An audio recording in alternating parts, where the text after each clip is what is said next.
Mas aí eu olho e eu encontro uma guerra nos meus membros. Porque o pecado está em nossa carne, não em nossa alma. Se você não for capaz de identificar esse mal em você, e se você não for sóbrio, você não vai vigiar. 1 Pedro capítulo 5, eu vou começar lendo e vamos daí por diante, esperando a graça do Senhor. Diz assim, a partir do versículo 8: Sede sóbrios e vigilantes. O diabo, vosso adversário, anda em derredor como leão que ruge, procurando alguém para devorar. Resisti-lhe, firmes na fé, certos de que sofrimentos iguais aos vossos estão se cumprindo em vossa irmandade espalhada pelo mundo. Diga graças a Deus. Bem, o que nós estamos lendo aqui é um contexto de uma carta que Pedro escreveu e que essa parte foi inserida em uma advertência aos presbíteros da igreja.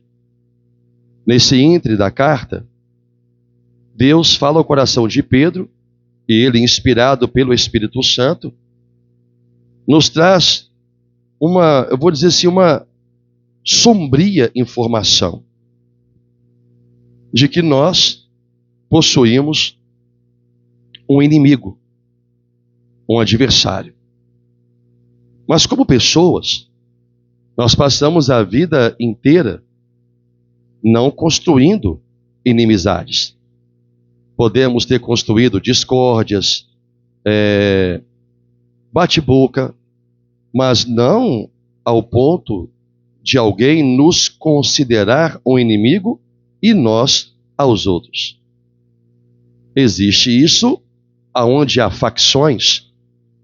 Ali se constrói inimizades, ou se constrói também inimizades quando o ódio entra no coração de alguém em relação a um outro.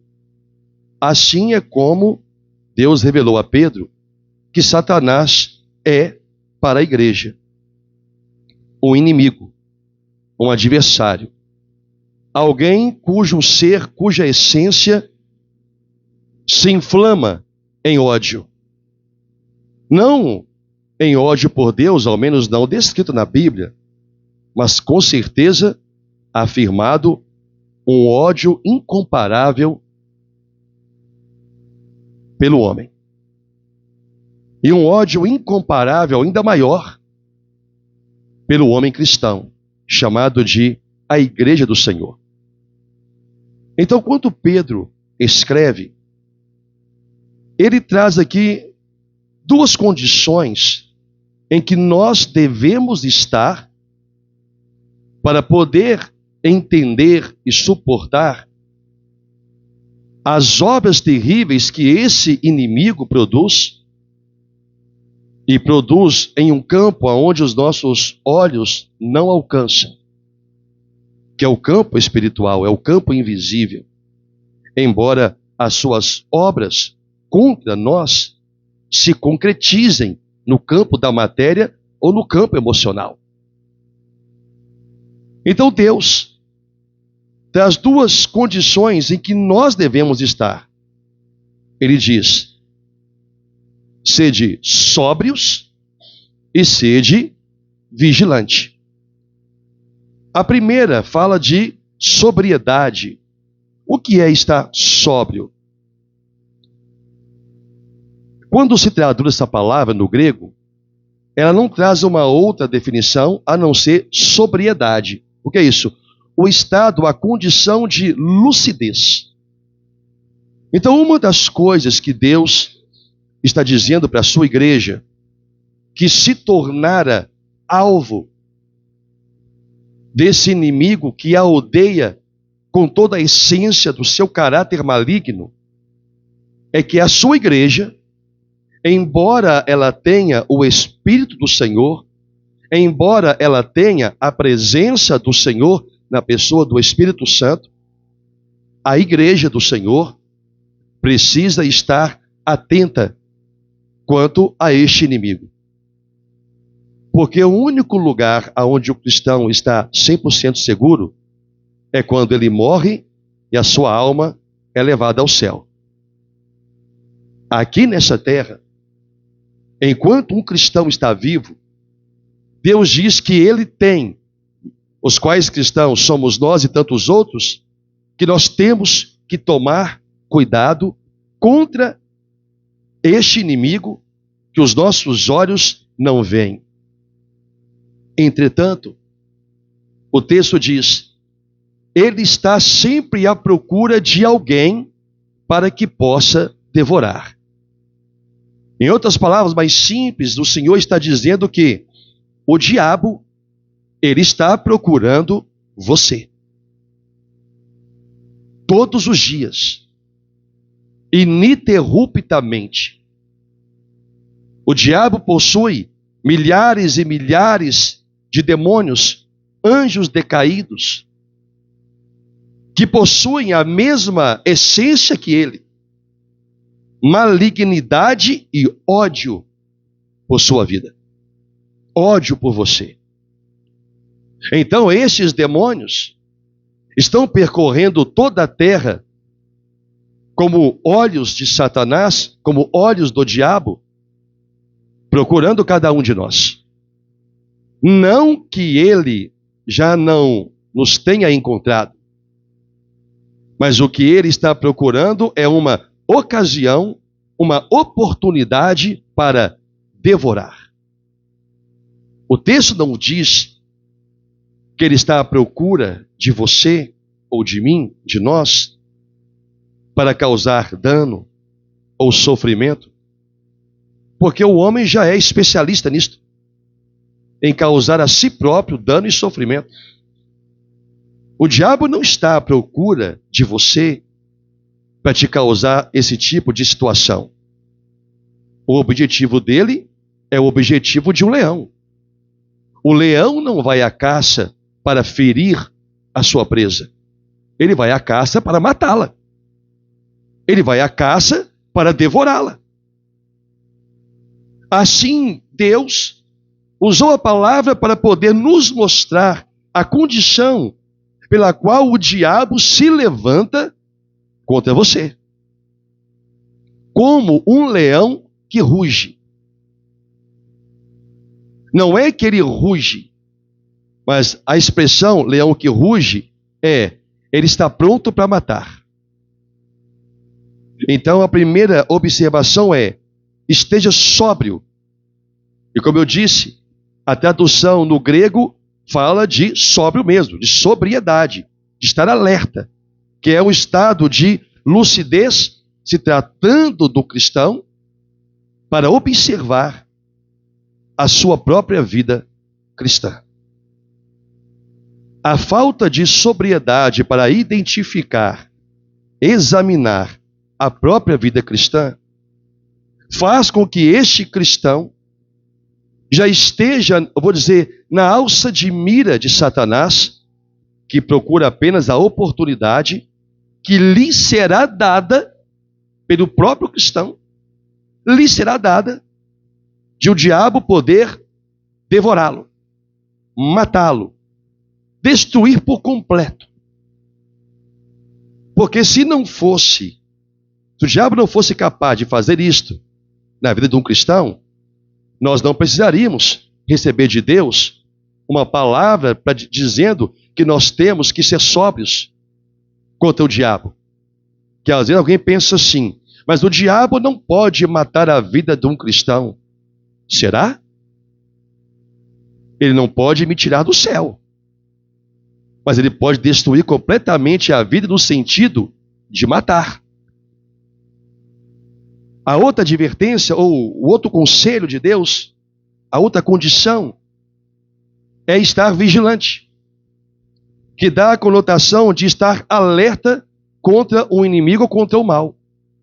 Quando é que alguém vigia? Uma pessoa está de vigia quando ela sabe que ela está à mercê do ataque de um inimigo. Como ela sabe que a qualquer momento o inimigo pode atacá-la, ela tem que estar não sóbria. Estar sóbria é saber que ela tem um inimigo. Mas isso não quer dizer que ela esteja vigiando, para que esse inimigo não a apanhe de surpresa. São duas coisas distintas.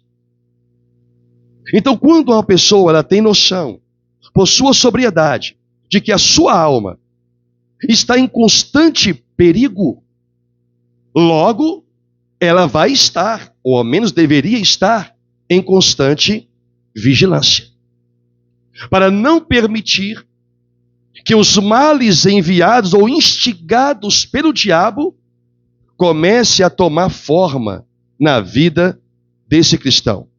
Está compreendendo até aqui? Sim ou não? Então, o motivo pelo qual Deus está dizendo, através de Pedro, que cada um de nós temos que estar sóbrios e vigilantes, é porque nós temos um inimigo, o diabo, que está pronto, procurando alguém para que possa devorar. Resumindo e repetindo, o diabo está 24 horas por dia procurando por você.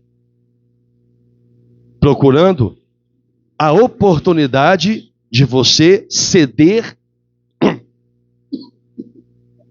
às suas tentações, de você ceder às influências que ele tenta provocar na sua mente.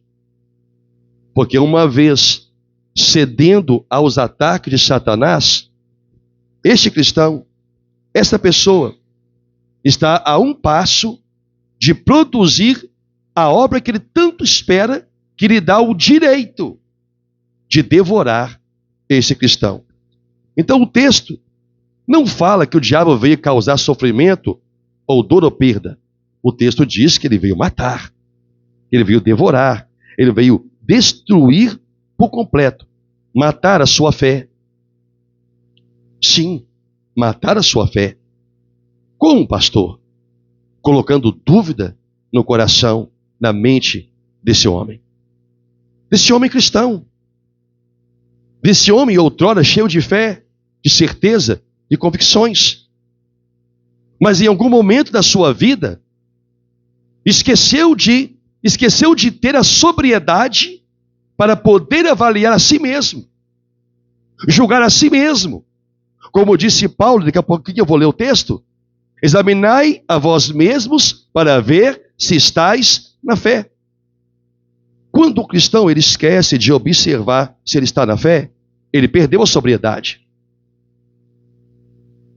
Ele vai continuar vivendo, acreditando que está firme na fé em Deus, ou num bom linguajar popular cristão, está firme na rocha. Ele não percebeu que, em um determinado momento, ele saiu da rocha e começou a construir uma nova vida cristã sobre a areia, e não sobre o fundamento que é Cristo. O que leva esse homem a fazer isto? A sua falta de sobriedade. Não foi capaz de identificar em si mesmo uma falha de fé, um desvio de fé, um abandono de fé. Então o que o diabo faz? Ele mata a fé. Ele deixa esse cristão tão encurralado em situações provocadas pelo próprio diabo, que esse cristão ele não vê saída, a não ser ir ao ápice de uma obra chamada pecado, que leva o diabo a simplesmente fazer o que Pedro alertou que o diabo procura: alguém para que possa devorar. Então, estar sóbrio e vigiar é verificar todos os dias, irmãos, o estado da nossa fé. Todos os dias nós temos que verificar nossa fé. Todos os dias nós temos que verificar se nós estamos realmente caminhando com Cristo, se nós estamos realmente vivendo pela palavra de Deus, se nós realmente estamos buscando uma vida pautada na verdade das Sagradas Escrituras. Por isso que Paulo escreveu aos Coríntios, capítulo 13, versículo 5, examinai. Examinar quem? A vós mesmos. O que é que Deus está fazendo? dizendo: você precisa ser sóbrio. Você precisa ser capaz de avaliar a sua vida cristã. Porque quando alguém não é capaz de avaliar a sua fé, sua caminhada cristã, e esta pessoa está na congregação, onde há pessoas capazes de fazer isto, ao ser abordada sobre a sua conduta cristã errada, essa pessoa simplesmente passa a nutrir no coração o mesmo sentimento que Satanás tem por ela: ódio por aquele que falou, ódio por aquele que apontou. O ódio não nasce simplesmente no momento em que essa pessoa é confrontada, mas ela dá a luz a este sentimento quando ela começa simplesmente a rejeitar aquela palavra. Daqui a pouquinho eu vou falar também sobre isso.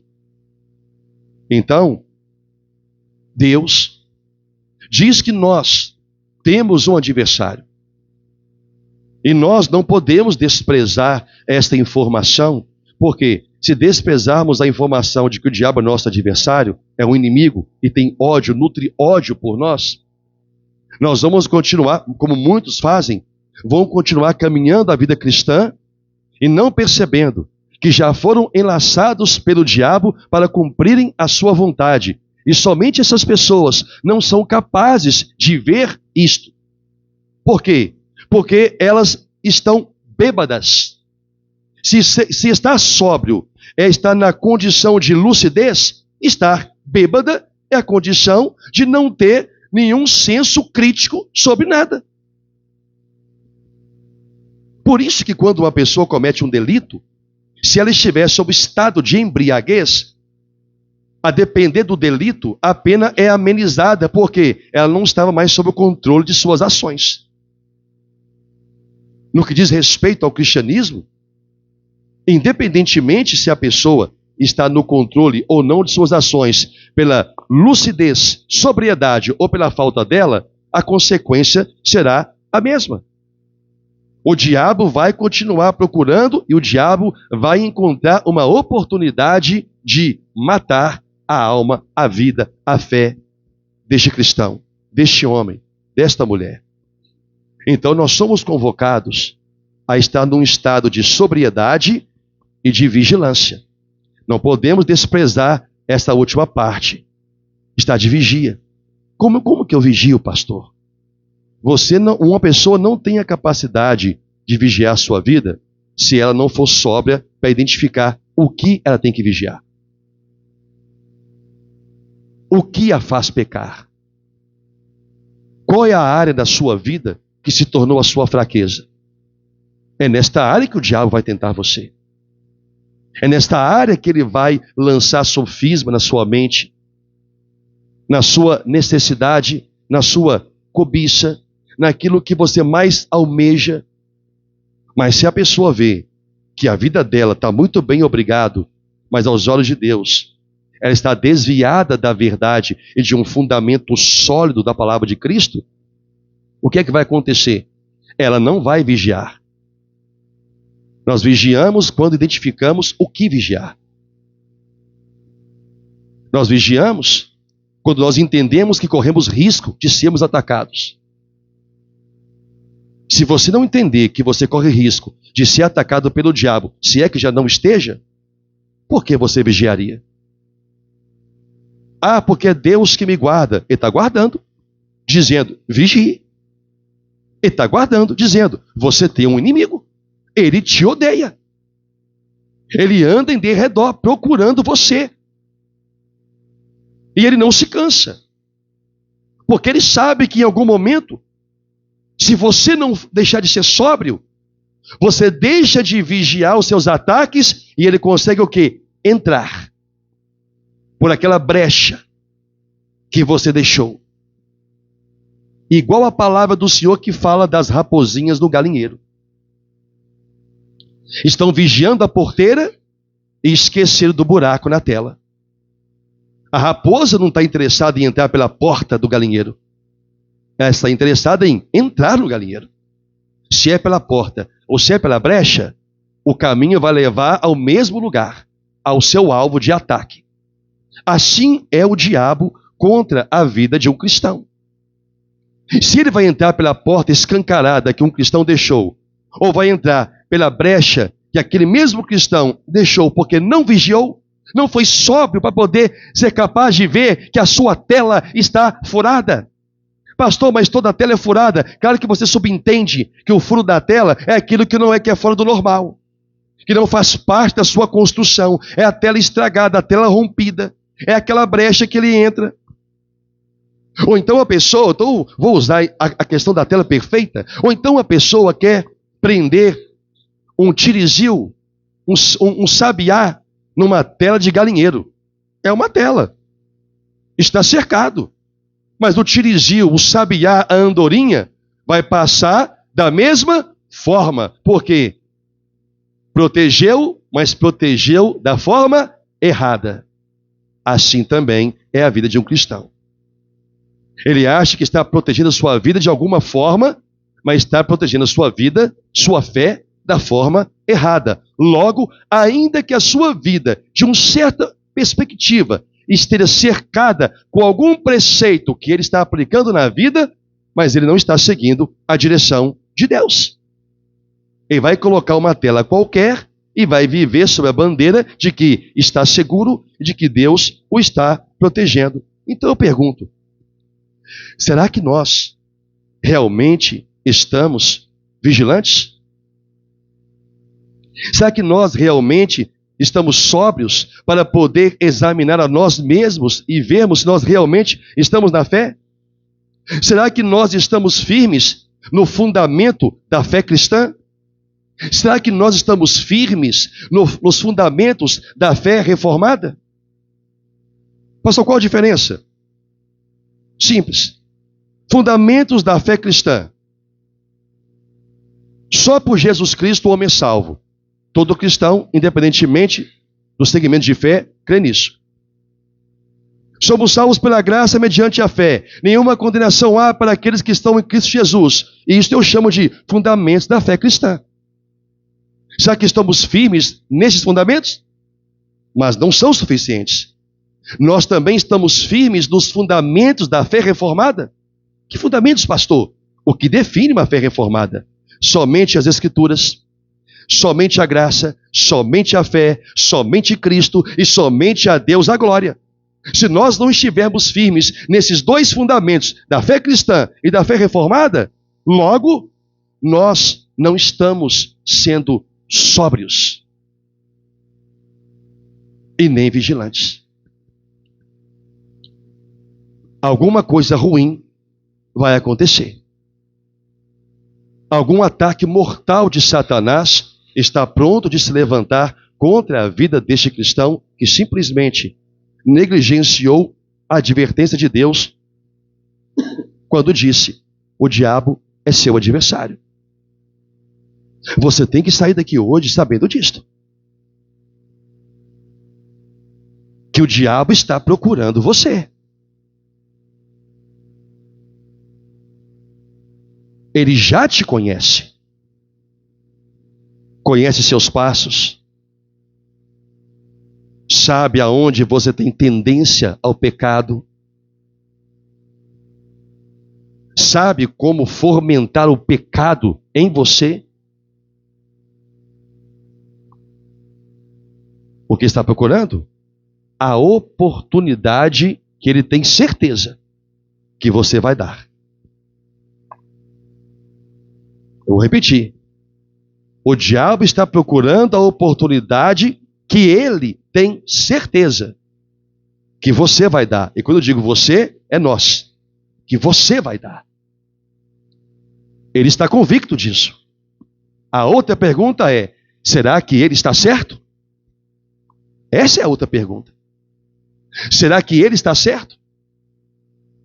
Porque o pecado é a arma mais mortal que o mundo espiritual tem contra nós. É nos levar a uma condição de pecado. Por quê? Porque o pecado, ele desestabiliza a fé cristã. Ele desestabiliza a vida de um cristão. Vamos ver isso nas palavras de Paulo. Romanos capítulo 7.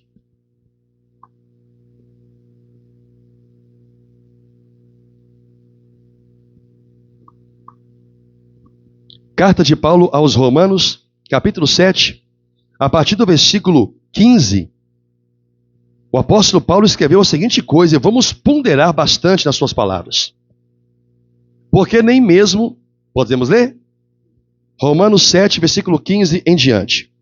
Porque nem mesmo compreendo o meu próprio modo de agir.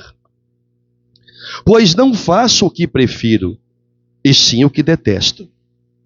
Ora, se faço o que não quero, consinto com a lei que é boa. Neste caso, quem faz isto, ou seja, quem comete o pecado, já não sou eu. Quem comete o erro já não sou eu, mas o pecado que habita em mim.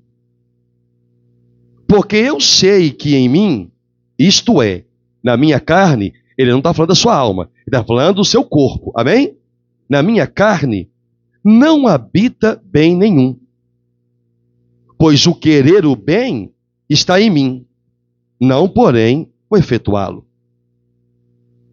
Porque não faço o bem que prefiro, mas o mal que não quero, esse faço. Mas se eu faço o que não quero, já não sou eu quem o faz, e sim o pecado que habita em mim. Versículo 21. Então, ao querer fazer o bem, ao querer fazer o que é certo aos olhos do Senhor, encontro a lei de que o mal reside em mim. Porque no tocante ao homem interior, na minha alma, eu tenho prazer na lei de Deus. Mas vejo nos meus membros, no meu corpo, uma outra lei, que guerreando contra a lei da minha mente, me faz prisioneiro da lei do pecado que está nos meus membros. Destaque ao versículo 21. Então, ao querer fazer o bem, encontro a lei de que o mal reside em mim.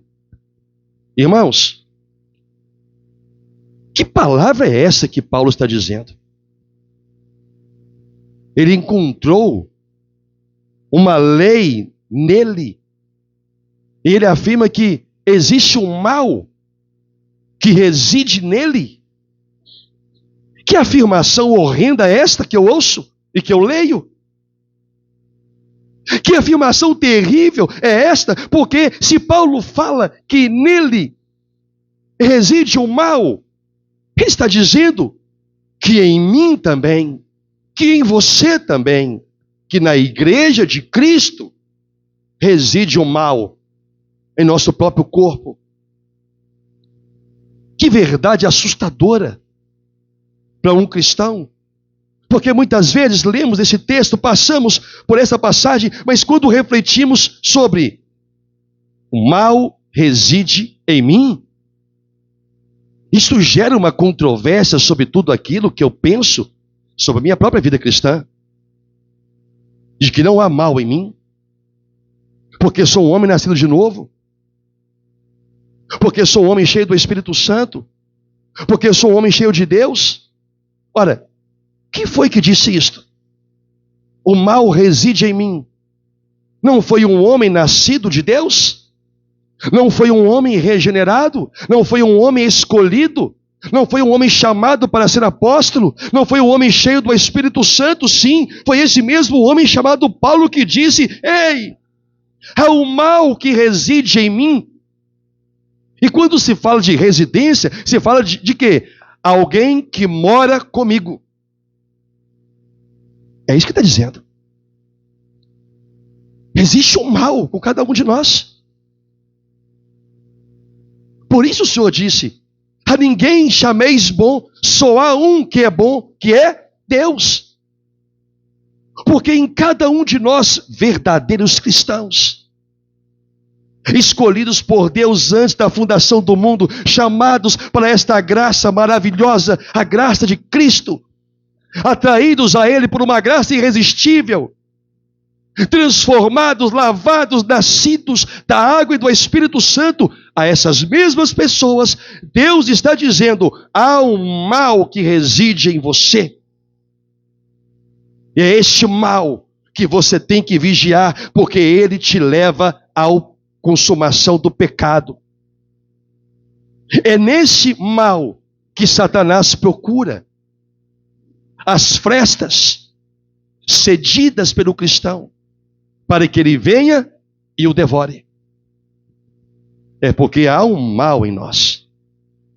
E nós não podemos expulsá-lo de nós, porque ele reside, ele tem residência em cada cristão. Ninguém é tão bom que não seja tão mal. Não porque quer. Paulo diz: eu não entendo. O bem que eu quero fazer eu não faço, eu não consigo entender isto. Dentro de mim eu tenho prazer em tudo que vem de Deus. Essas são as palavras de um homem convertido. Mas aí eu olho e encontro uma guerra nos meus membros, que o pecado reside em mim, o pecado está em mim, como Paulo. Se Jesus te perdoou dos pecados, se perdoou, mas não os tirou de nós, porque o pecado está em nossa carne, não em nossa alma. Jesus regenerou a nossa alma, não o nosso corpo. Foi a alma que foi regenerada. O corpo continua sendo o mesmo. Carnal, terreno, extremamente corrupto. É por causa deste corpo que o mal está em nós. Irmãos, há um mal em nós. Ele reside em nós. É esse mal que nós temos que ser sóbrios para identificá-lo. O que nos leva a desviar das virtudes de Deus. Quem faz isso é este mal que está em você. Quem te leva a fazer isso é ele. Lembra que Paulo disse lá em Gálatas que há uma guerra da carne contra o Espírito Santo? Porque são opostos. Você é esta carne. Você que eu digo, o seu corpo. É nesta área que o diabo está procurando que você lhe dê uma brecha. Procurando alguém. Mas se você não for sóbrio para identificar esse mal que reside em você, este mal vai dominar a sua vida, porque Satanás vai instigá-lo no seu coração. E você não vai perceber que é o diabo, até que ele te devore. E você não vai entender, por que Deus não me guardou? Por que isso aconteceu? Não é que Deus não te guardou. É porque você não foi sóbrio para poder avaliar o seu próprio estado, examinando se você estava na fé. Mantendo viva toda a convicção de fé, da qual você foi alvo de ensino. Se você não for capaz de identificar esse mal em você, e se você não for sóbrio, você não vai vigiar. Esse mal está em você. Para você poder manter vigilância sobre ele, você tem que ter sobriedade para identificá-lo. Está compreendendo, sim ou não? Você tem que ter sobriedade para identificá-lo. Olha o que Paulo fala no versículo 20. Mas se eu faço o que não quero, já não sou eu quem faz, e sim o pecado que habita em mim. Ele está falando novamente ele fala de habitar. Está falando de algo que tem residência no seu corpo. O pecado, ele tem residência em nosso corpo. Pastor, mas se o pecado tem residência no meu corpo, como então eu vou ser salvo?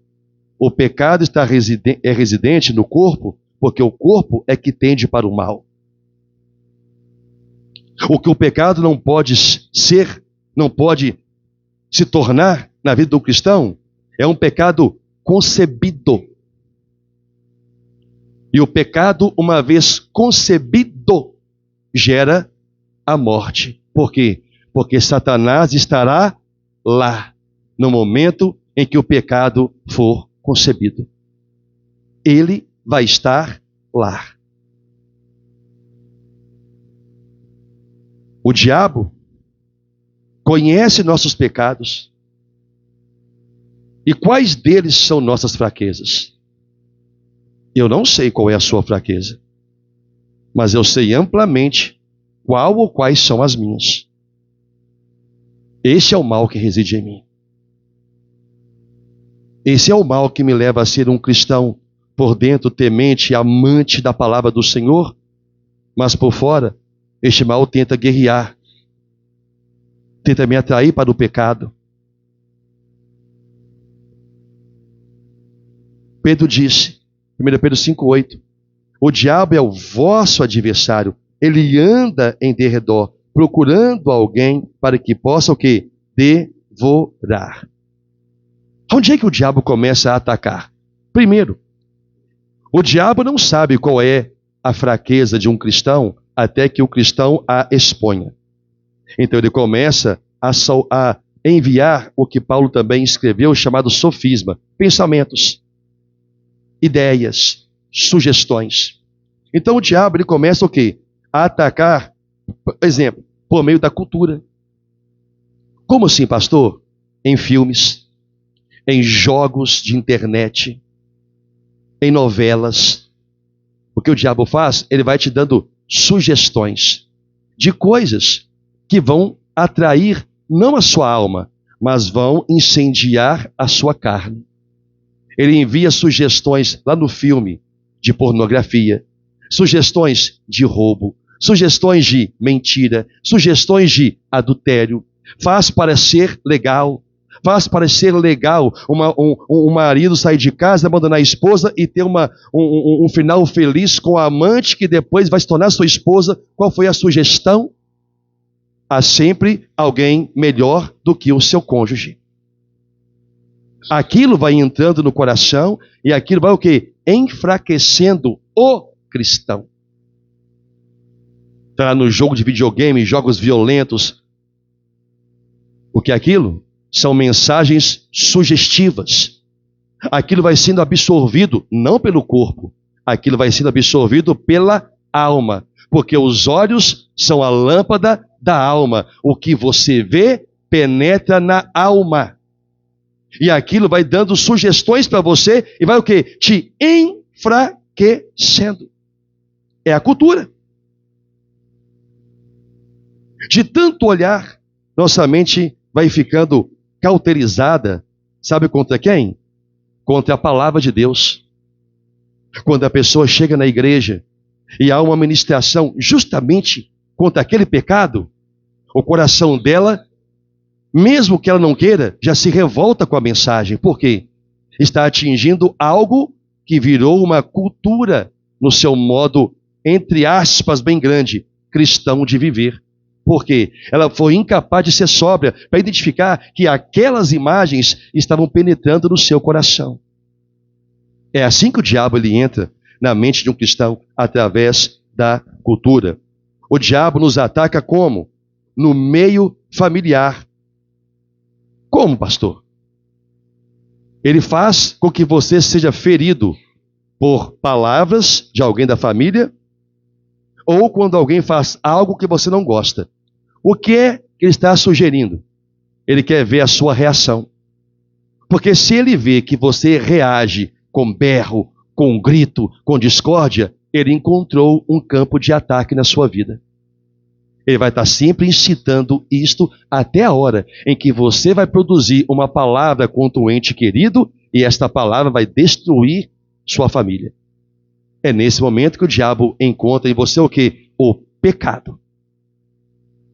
E ele te destrói. Sim, você é cristão, ele te destrói. Porque ele te atacou no meio familiar.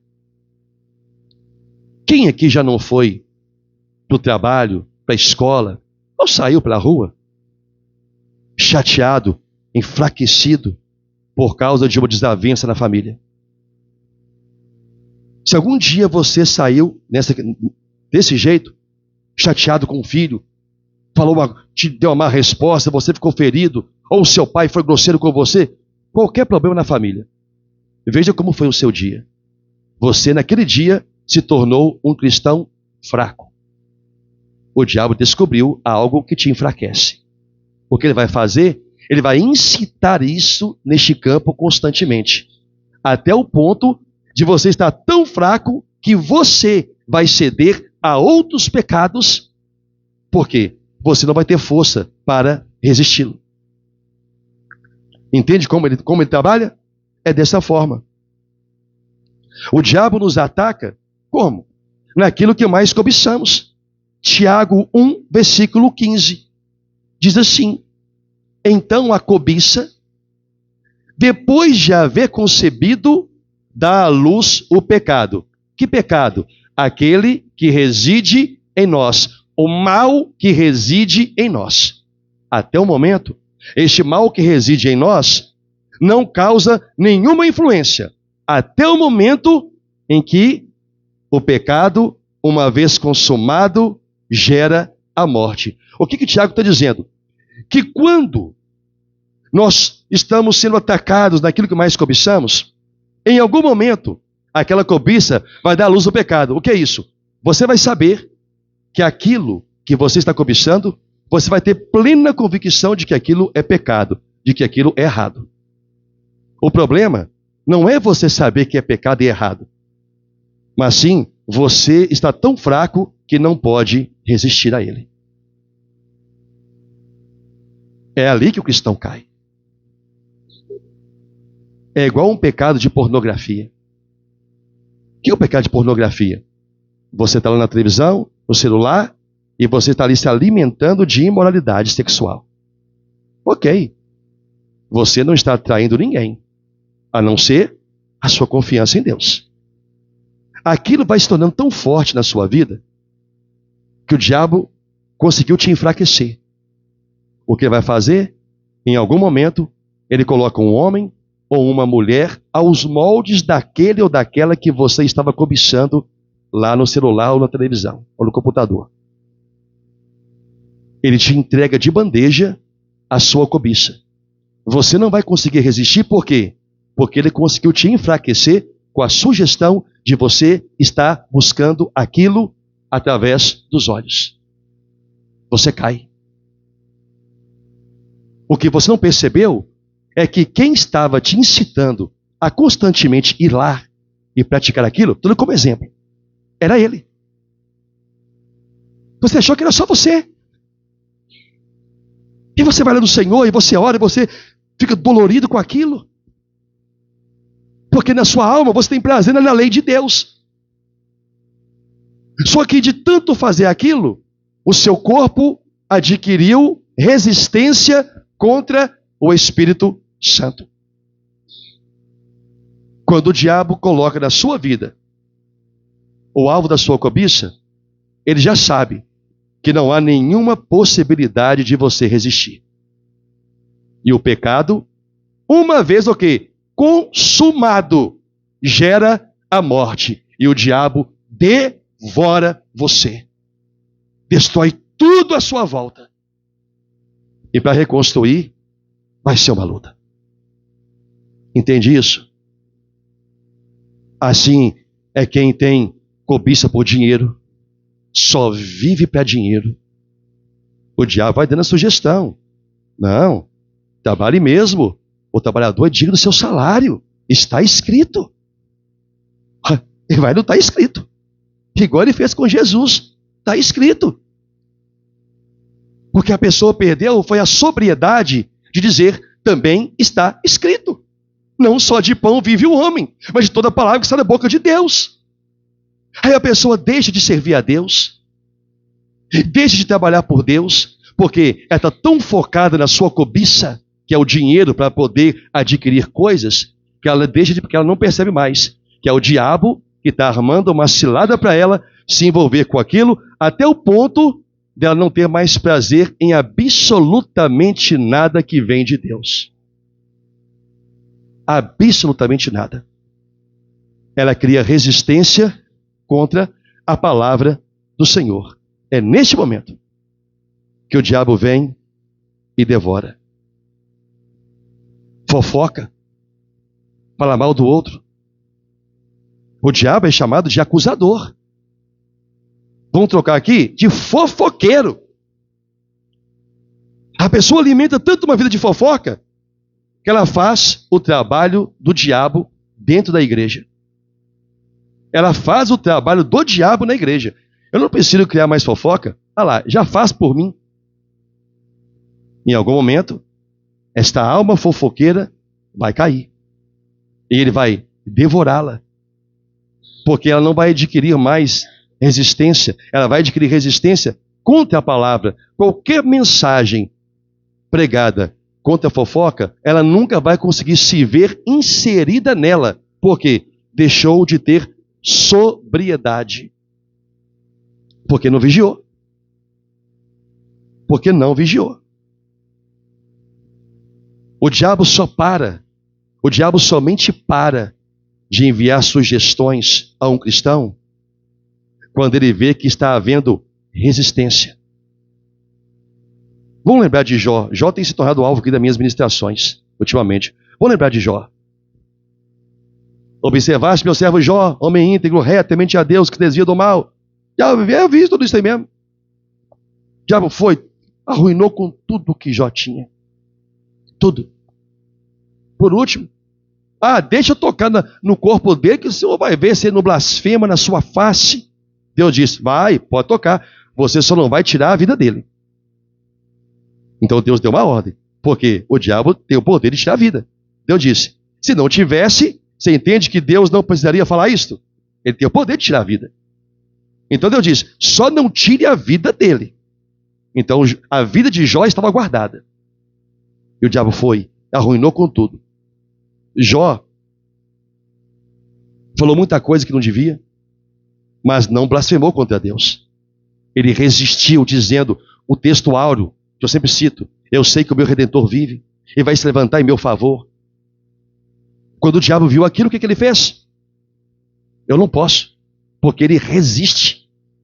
Eu não encontrei fraqueza nele, porque ele é sóbrio, ele estava sempre vigilante. É só você ler o capítulo 1. Jó estava constantemente oferecendo sacrifícios a Deus, porque naquele tempo era assim que as pessoas velavam perante o Senhor, oferecendo sacrifícios. Como nós velamos hoje perante o Senhor?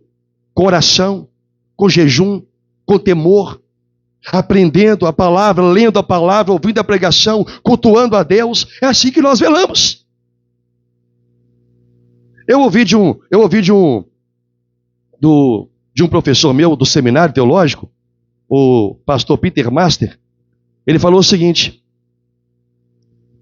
a coisa que o diabo mais odeia é ser envergonhado. Então, quando ele vê que um cristão que um cristão resiste aos ataques dele, ele vai embora de vergonha. Eu até falei isso aqui ontem no discipulado. Ele vai embora de vergonha, porque alguém foi capaz de resistir a ele. É isso que a palavra de Deus também nos ensina. Resista a ele. Como? Firmes na fé. E ele fugirá de vós. Eu endosso. Ele fugirá de vergonha. Porque ele não conseguiu incitar você no mal que reside em você. E ele sabe que esse mal está em você. Ele só não conseguiu fazer esse mal ser consumado. Que é só quando é consumado o pecado é que o diabo ganha força como acusador e devora. Estão compreendendo, igreja? Então, nós temos que saber, temos que ser sóbrios, para poder saber em que área da nossa vida nós temos que vigiar. E por último, é você que tem que resistir às tentações. Não é Deus que resiste a ela por você. 1 Pedro 5,9, nós lemos, diz: resisti-lhe firmes na fé. Firmes na fé. Só com resistência na fé. Na fé em quem? Na fé na palavra do Senhor. Na fé em Jesus Cristo. Na fé na doutrina que você tem aprendido. Viver por ela, mudar sua vida, ser transformado pelo Evangelho. É assim que você vai resistir na fé. Ficar firme. Então não é Deus que vai resistir por você. E tem pessoas que jogam para Deus. Não, eu orei a Deus, é Deus que vai me proteger, Deus vai me guardar. Não, Deus te guarda do mal. Mas quem tem que dizer não à tentação é você. Não é Deus que está sendo tentado. É você que tem que dizer não para aquilo que você identificar que é a sua fraqueza, e o diabo já a conhece. Se você ficar se alimentando daquilo, seja lá o que for, seu corpo, sua alma vai enfraquecendo, enfraquecendo, enfraquecendo, até o ponto de você não mais resistir. Resista a ele. Agora, tem um texto que eu quero ler, Tiago 4:7, diz assim: sujeitai-vos, portanto, a Deus, mas resisti ao diabo, e ele fugirá de vós. Sabe qual é o problema? É que há cristãos que inverteram a ordem.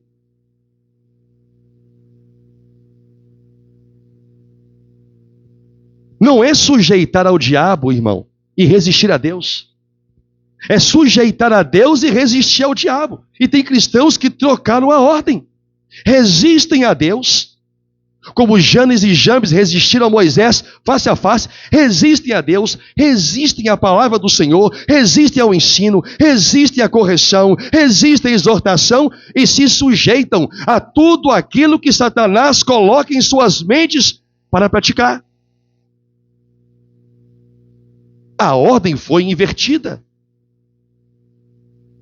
Há muito crente fraco? Sim, lamentavelmente há. Porque não foi capaz de identificar a sua própria fraqueza, por falta de ser sóbrio e vigilante. Se não identifico minha fraqueza, eu não tenho por que vigiá-la. Voltamos ao início do texto áureo. Sede sóbrios e vigilantes.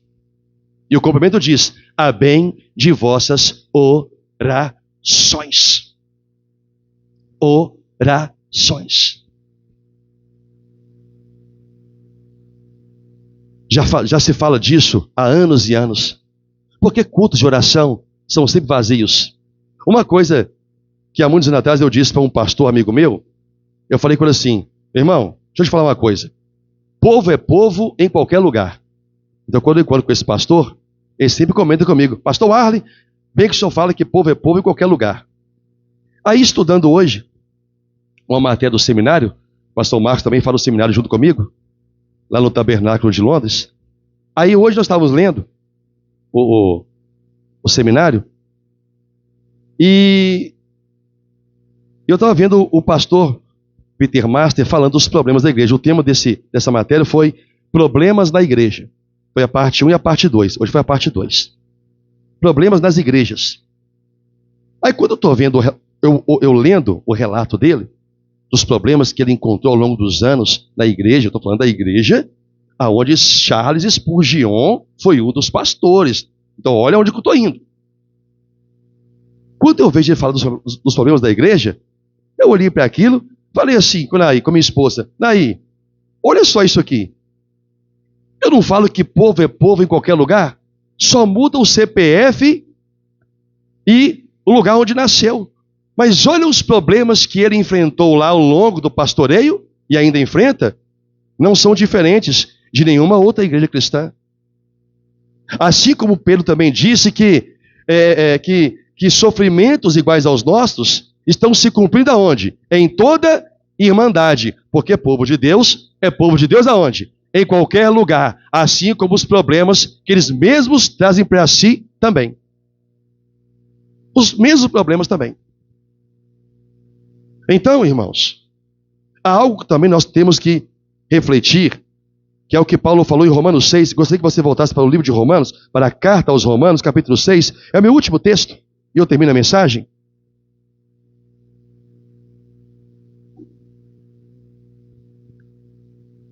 O capítulo 6, versículo 12 de Romanos, a palavra diz assim, começa com o não sonoro. Não reine, portanto, o pecado em vosso corpo mortal, de maneira que obedeçais às suas paixões. Até aqui. Olha para mim que eu vou terminar. Olha o que Paulo está dizendo. Não reine o pecado em vosso corpo mortal. Por que Paulo está falando isso? Porque ele disse, posteriormente, o pecado reside aonde? Em mim. O que o pecado não pode é tomar forma. Que Tiago chama de pecado concebido que gera a morte. Porque ele já está em nós. Que pecado? A tendência que nós temos a cometê-lo. O mal que está em nós. O mal que está em mim.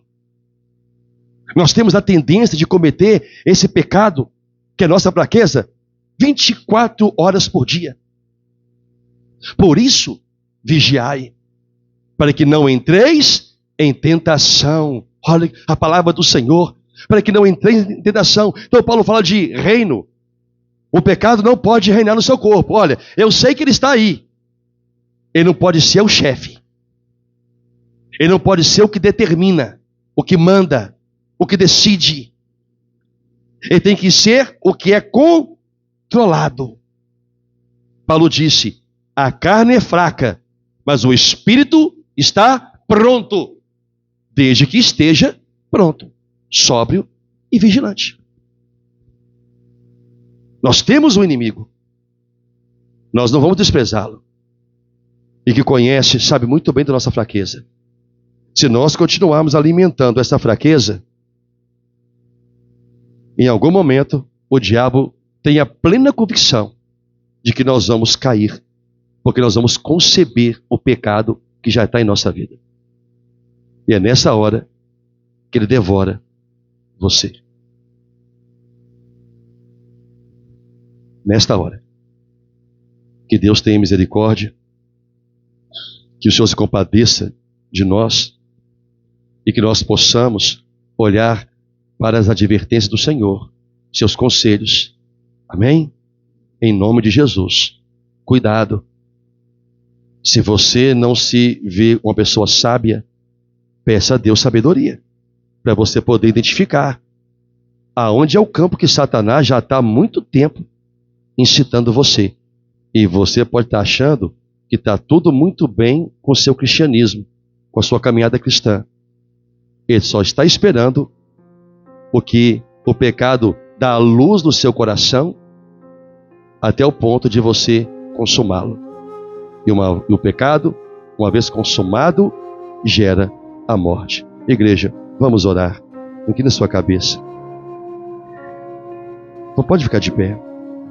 Senhor, nosso Deus e amado Pai, em nome do nosso Senhor e Salvador, Jesus Cristo, meu Senhor,